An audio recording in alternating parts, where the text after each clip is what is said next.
Good morning, dear students. Yesterday we have talked about the active passive voice. Dear students, like who, imperative and please and kindly. Dear student, हम लोग perfect की सीख रहे थे, उसमें एक अपने बाकी रह गई थी, वो है फ्यूचर परफेक्ट टेंस की एक्टिव पैसिव वॉइस। हाँ, ये बाकी रह गई थी। आइए आज हम सबसे पहले उसको ही देखते हैं, फ्यूचर परफेक्ट टेंस की active passive voice. Dear student, future perfect की हम सीखेंगे active passive voice. Dear student, in my previous video we have deeply discussed about the whole tenses and it also include in it. Dear student, मैंने आपको बता दिया था कि future perfect का मतलब होता है भविष्य पूर्ण काल। भविष्य के अंदर जो काम पूरा हो चुका होगा उसको फ्यूचर परफेक्ट के नाम से जाना जाता है। तो सबसे पहले एक बार रिवाइज के तौर पे मैं आपको टेंस स्ट्रक्चर समझा देता हूँ एक बार फिर, ताकि आपको आराम से एक्टिव वॉइस भी समझ में आए और डियर स्टूडेंट्स आपको पैसिव भी समझ में आए। तो एक बार फिर से मैं फ्यूचर परफेक्ट को टेंस को रिवाइज कर रहा हूँ। डियर स्टूडेंट, इसका जो स्ट्रक्चर बनेगा वो बनेगा subject plus will have, shall have plus verb की third form plus object plus etcetera. Dear student, ये फ्यूचर परफेक्ट का टेंस स्ट्रक्चर है, परफेक्ट का, जिसमें काम पूरा हो चुका होगा। एक बार लुक एट बोर्ड, समझ लीजिएगा। सब्जेक्ट, सबसे पहले किसी भी टेंस को हम स्टार्ट करेंगे तो डियर उसका ड्यूअर आएगा, काम करने वाला आएगा सब्जेक्ट। सब्जेक्ट में फिर विल हैव, आई भी दिखे तो शैल हैव, वर्ब की थर्ड फॉर्म यूज होगी। मैंने आपको बता दिया काम पूर्ण होगा तो फिर थर्ड फॉर्म ही आएगी, प्लस ऑब्जेक्ट एक्सेट्रा। फिर आज जो हम इसकी बात करेंगे डियर, वो करेंगे passive pattern. Passive pattern. Dear student, सबसे पहले हम लोग ऑब्जेक्ट लेंगे, क्योंकि चाहे कोई भी टेंस की पैसिव वॉइस हो, मैंने आपको बता दिया पैसिव हमेशा ऑब्जेक्ट से स्टार्ट होती हैं। तो सबसे पहले हमें ऑब्जेक्ट लेना है। ऑब्जेक्ट अगर आपको आई और बी में दिखे तो डियर स्टूडेंट्स आपको शैल हैव बीन लेना है।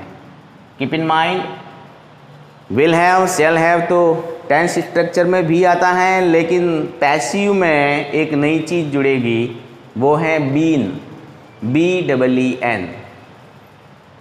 ध्यान से देखना, will have been, will have been, shall have been, plus verb की थर्ड फॉर्म। मैंने आपको ऑलरेडी बता दिया था डियर स्टूडेंट कि बिना थर्ड फॉर्म के कभी भी पैसिव नहीं बनती, चाहे कोई भी टेंस हो, चाहे किसी भी प्रकार की पैसिव वॉइस हो। पैसिव वॉइस में काम कर्ता के द्वारा पूर्ण बताया जाता है, किया हुआ बताया जाता है, इसलिए थर्ड फॉर्म यूज की जाती है। बिना थर्ड फॉर्म के कभी भी पैसिव नहीं बनती है। Plus by subject plus etcetera. आइए डियर स्टूडेंट, अब हम एग्जाम्पल लेकर इसको समझें। एग्जाम्पल, मान लीजिए मैं एक एग्जाम्पल देता हूं कि कल शाम तक मैं नए जूते खरीद चुका हूँगा। डियर स्टूडेंट्स, बहुत ही शानदार सेंटेंस यहाँ पर मैंने आप लोगों के लिए दिया है। कल शाम तक मैं नए जूते खरीद चुका हूँगा। मैंने न तो खरीदे हैं न मैं खरीदता हूँ। मैं फ्यूचर की बात कर रहा हूँ कि मैं फ्यूचर में कोई काम ऐसा कर चुका हूँगा। As a imagine, just I am imagine that I shall have bought new shoes by tomorrow evening. Dear student, कल शाम तक मैं नए जूते खरीद चुका हूँगा। मैंने फ्यूचर में किसी काम को पूर्ण बताया कि मैं ऐसा कर चुका हूँगा। मैं अगर यह भी कहूँ कि मैं कल शाम तक मैं खाना खा चुका हूँगा, कल शाम तक मैं मेरे पिताजी से पीट चुका हूँगा, कल शाम तक मैं नई कार खरीद चुका हूँगा, तो विभिन्न प्रकार के ऐसे वर्क जिनको फ्यूचर में परफेक्ट बताना है, फ्यूचर में कंप्लीटेड बताना है कि मैं ऐसा कर चुका हूँगा। डियर स्टूडेंट, आइए अब हम इसको पहले टेंस ट्रांसलेशन कर लेते हैं। कल शाम तक मैं नए जूते खरीद चुका हूँगा। इसमें सब्जेक्ट है आई के बाद will have been, shall have been, तो हम लोग लेंगे, ये तो पैसिव पैटर्न है, विल हैव या शैल हैव, दोनों में से हम लेंगे shall have. I shall have. अब इसमें वर्ब कौन सी हैं? तो हमें पता है कि कल शाम तक मैं नए जूते खरीद चुका हूँगा। इसका मतलब वर्ब जो है वो है खरीदना। खरीदना को इंग्लिश में बाई बोलते हैं। बाई की third form bought, BOUGHT। I shall have bought, फिर नए जूते, new shoes. I shall have bought new shoes। अब कल शाम तक को इंग्लिश में कहते हैं by tomorrow evening। तो I shall have bought new shoes by tomorrow evening। Dear student, तो इस प्रकार से अपना फ्यूचर परफेक्ट का एक सेंटेंस तैयार है। कल शाम तक मैं नए जूते खरीद चुका हूँगा। I shall have bought new shoes by tomorrow evening. आइए अब हम इसे पैसिव में कैसे बदलते हैं। आपके सामने स्ट्रक्चर दिया हुआ है। डियर स्टूडेंट, सबसे पहले आपको ऑब्जेक्ट लेना है। ऑब्जेक्ट अगर आपको आई वी के अलावा कुछ दिखे तो विल हैव बीन लेना है। आई वी आपको दिखे तो शैल हैव बीन लेना है। फिर आपको वर्ब की थर्ड फॉर्म, फिर बाय सब्जेक्ट लगाकर एक्सेप्ट्राज अगर हो तो डाल दीजिए। आपकी पैसिव तैयार है, कंप्लीट है। चलिए अब हम इसकी बनाते हैं। Dear student, I shall have bought new shoes by tomorrow. किस प्रकार से इसकी पैसिव बनेगी? Look very carefully here. Just I am converting it active to passive voice। I shall have bought new shoes by tomorrow evening। Object क्या है एक बार मैं आपको समझा देता हूँ। ये सब्जेक्ट है, shall have हेल्पिंग वर्ब है, डियर बॉट वर्ब की थर्ड फॉर्म है, न्यू शूज ऑब्जेक्ट है, बाई टुमारो इवनिंग एडवर्ब या एक्सेप्ट्राज है। डियर अब हम पैसिव में जो बदलेंगे तो according to our passive rule we everybody know very well that first of all we must take object to start a passive voice. So please take new shoes. New shoes passive बनेगी new. मैंने an capital किया है, विशेष ध्यान देना. जब भी हम किसी भी ऑब्जेक्ट को आगे लाते हैं तो पहला लेटर कैपिटल होता है. किसी भी ऑब्जेक्ट के साथ अगर कोई एडजेक्टिव जुड़ा हुआ है, न्यू, बैड, गुड, ओल्ड, वो हमेशा उसके साथ आता है और पूरा ऑब्जेक्ट कहलाता है. सुंदर लड़का, हैंडसम बॉय. सुंदर लड़की, ब्यूटीफुल गर्ल. सुंदर घर, ब्यूटीफुल हाउस. अच्छा व्यवहार, गुड बिहेव, ना. तो ऐसे ध्यान रखो.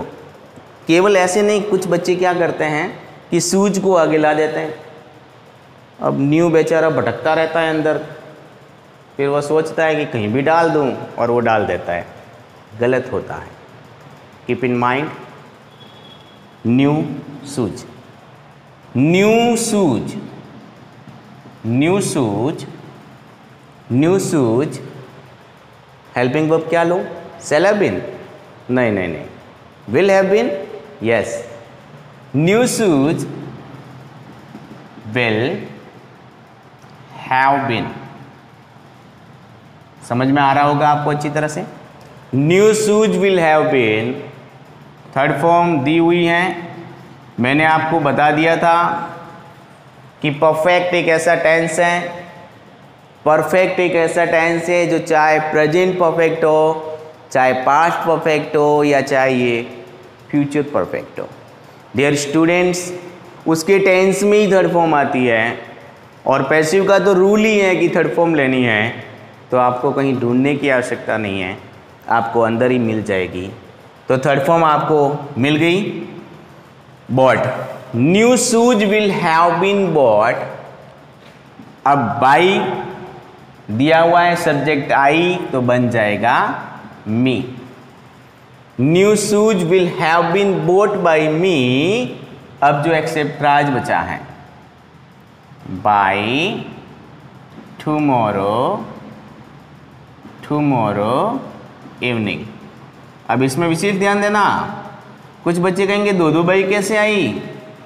अरे भाई, ये फर्स्ट वाली जो है वो अपने टेंस में, पैसिव वॉइस में, जो I by me, he by him, she by her, you by you, we by us, they by them बनता है ना, वो बनी है आई बाई मी. अब जो बाई टुमारो इवनिंग, ये तो पूरा एडवर्ब जो फ्रेज है पूरा, कि कल शाम तक, आने वाली कल शाम तक. तो इसमें कन्फ्यूजन मिटा देना आप लोग. Dear student, I shall have bought new shoes by tomorrow evening की पैसिव वॉइस बनेगी new shoes will have been bought by me by tomorrow evening. Dear students, I hope you are considering very better from me. I am 100% sure that you are learning better. अच्छी तरह से आपको समझ में आ गई होगी. आप लोग इसे माइंड अप कर लेना.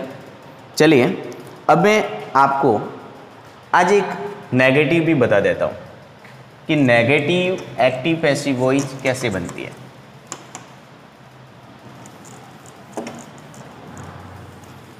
Dear student, according to your RBSC board, it is including in courses, you know. यह है नेगेटिव पूछ भी ले, तो कैसे आप करोगे उसको हम देखते हैं.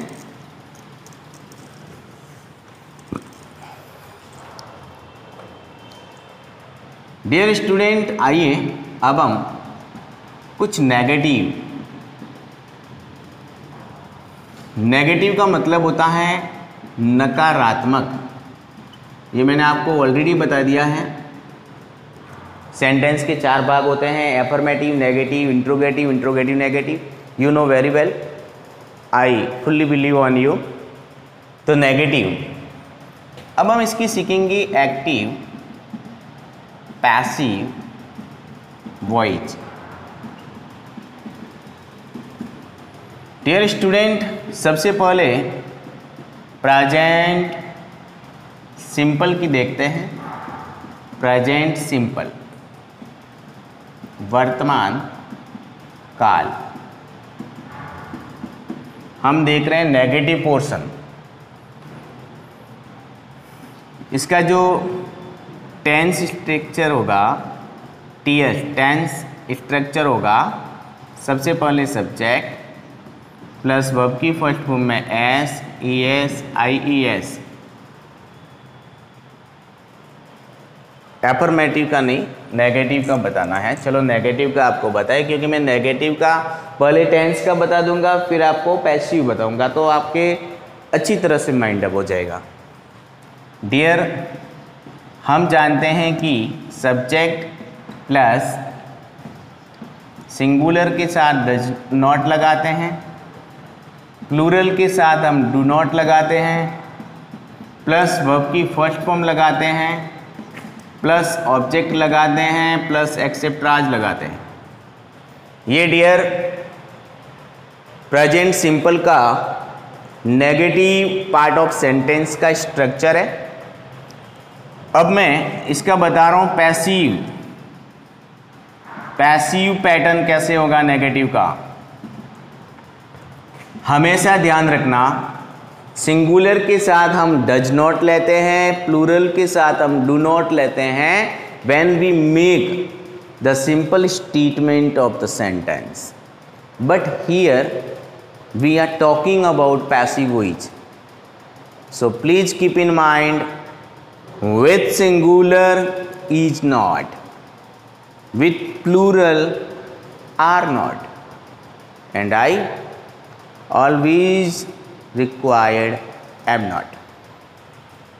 तो बनेगा पैसिव पैटर्न बनेगा। सबसे पहले आप ऑब्जेक्ट लीजिए, उसके बाद सिंगुलर दिखे तो इज नॉट, डियर आपको प्लूरल दिखे तो आर नॉट, आपको आई दिखे तो एम नॉट,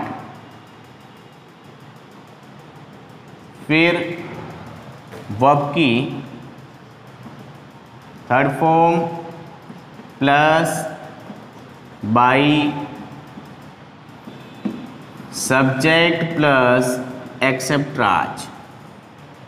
डियर स्टूडेंट, ये पैसिव पैटर्न है। सबसे पहले ऑब्जेक्ट लेना है। हम लोग बात कर रहे हैं प्रेजेंट सिंपल के नेगेटिव सेंटेंस की एक्टिव पैसिव वॉइस की। ऑब्जेक्ट के बाद singular always required is not, with plural are not, I required am not, verbs third form, by subject extras. आइए एग्जाम्पल से सीखें। Example,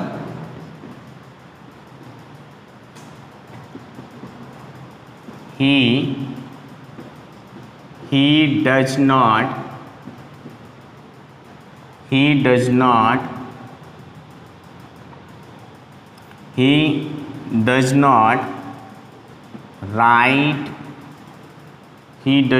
write a letter।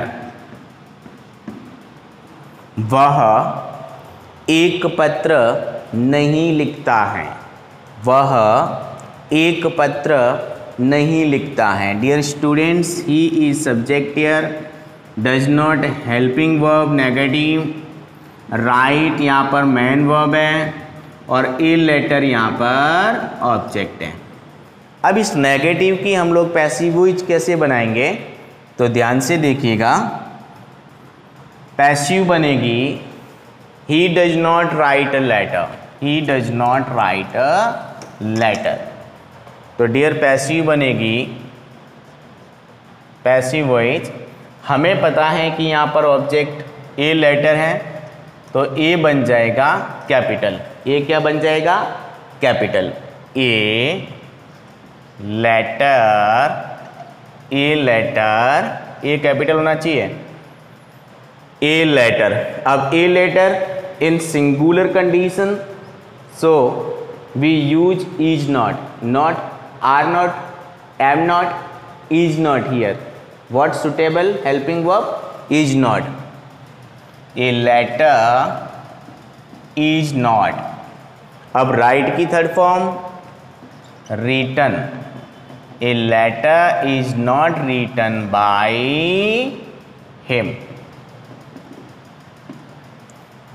A letter is not written by him, यहां पर था he does not write a letter, passive बनेगा a letter is not written by him. Dear students, आपको अच्छी तरह से समझ में आ गया होगा। आज हमने दो टॉपिक कवर कर लिए हैं, एक तो आपकी बची हुई फ्यूचर परफेक्ट की एक्टिव पैसिव वॉइस, और एक नेगेटिव पोर्शन में हमने बात की है प्रेजेंट सिंपल की नेगेटिव सेंटेंस की active passive voice. Dear students, I hope you have understand everybody in very well condition. Tomorrow is Sunday, keep in mind, remember, कल मैं आपका टेस्ट लेने जा रहा हूँ। कल संडे है, संडे को इंग्लिश का टेस्ट होगा।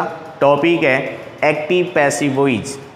जितनी भी मैंने पढ़ाई है ये भी शामिल है, उनमें से कोई भी एक्टिव पैसिव पूछी जा सकती है। आप अपनी तरफ से 100% तैयारी करके रखिए। कल आपका टेस्ट होगा, आपको पेपर शाम को 7 बजे के बाद मिल जाएगा। लगभग मैं 8 बजे ऐसे भेजूंगा, क्योंकि कुछ बच्चों के पेरेंट्स के पास मोबाइल होता है तो वो अटेम्प्ट नहीं कर पाते। तो अपने शाम का टाइम रहेगा, 8 बजे आपके पास पेपर आ जाएगा। आप सॉल्व कर लेना आराम से, फिर मेरे को आंसर शीट सेंड करना, मैं आपका रिजल्ट तैयार करके डिक्लेयर कर दूंगा। Thank you very much, watch my online video. Thanks lot, thank you very much.